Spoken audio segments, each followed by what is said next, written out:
હાલના સમયમાં ફિઝિયોથેરાપી માત્ર સારવારનું સાધન નહીં પરંતુ આરોગ્ય જાળવવાની આવશ્યક જરૂરિયાત બની રહી છે.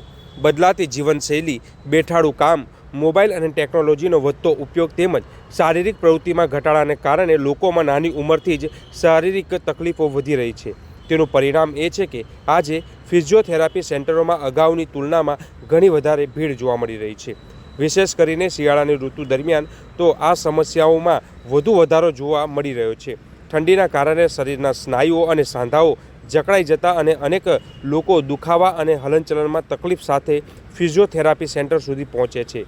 નવસારીની ફિઝિયોથેરાપિસ્ટ ડૉક્ટર હેત્વી શુક્લા સાથે વાતચીત કરતાં તેમણે જણાવ્યું હતું કે હાલ શિયાળાની ઋતુમાં ખાસ કરીને સાંધાના જકડાઈ જવાના કેસો વધારે સામે આવી રહ્યા છે, જેમાં સૌથી વધુ ફરિયાદ શોલ્ડરના દુખાવાની પણ છે. સાથે સાથે કમરમાં ખેંચ આવી જવાના કેસોમાં પણ નોંધપાત્ર વધારો થયો છે.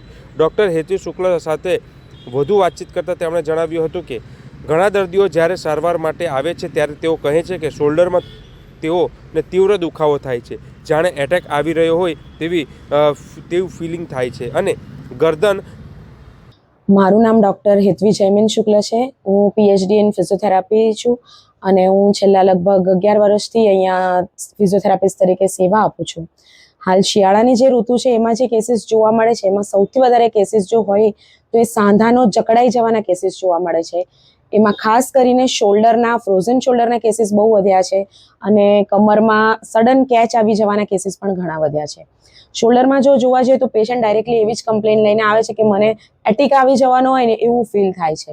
એટલે ગરદન અને ખભાનું બંનેનું મિક્સ કોમ્બિનેશન ખાસ જોવા મળે છે અને કમરમાં તો સડન કેચ આવે એટલે હલનચલન જ ટોટલ અટકી જાય છે. અને એવું નથી કે આ વધારે ઉંમરના લોકોમાં જોવા મળે છે, 25 વર્ષનાને પણ થાય છે અને 50 વર્ષનાને પણ આ સેમ તકલીફ જોવા મળે છે. અને જો એમાં ધ્યાન રાખવા જેવું હોય તો મેજર 2 વસ્તુનું ધ્યાન રાખવાનું છે કે ડેઇલી એક્ટિવિટીમાં એમની ફિઝિકલ ફિટનેસ જે છે તે હમણાં ખોરવાતી જણાય છે અને લાઇફસ્ટાઈલ એમની સિડેન્ટરી વધારે હોય છે, બેસીને કામ વધારે કરતા હોય છે, મોબાઈલનો ઉપયોગ વધી ગયો છે. એ બધાથી ફિઝિકલ ફિટનેસ એમની ઓછી થઈ છે અને આ ફિઝિકલ એક્ટિવિટી જો એ વધારે અને એની સાથે સાથે એ 24 કલાક બોડીનું કયું પોસ્ચર અટેન્ડ કરવાનું છે કે સપોઝ આ બોડી આ રીતનું ટર્ન થઈ ગયું હોય તો એને સ્ટ્રેટ રાખીને દાઢી અંદર રાખીને જે પોસ્ચર અટેન્ડ કરવાનું કે જેથી ખભાનો અને ગરદનનો દુખાવો ઓછો થાય તો એ બધી તકલીફો એનાથી આરામથી દૂર કરી શકાય એ રીતનું છે. યુવાનો ખાસ કરીને ફિઝિયોથેરાપીને અત્યારે વધારે તો શું કહેશો?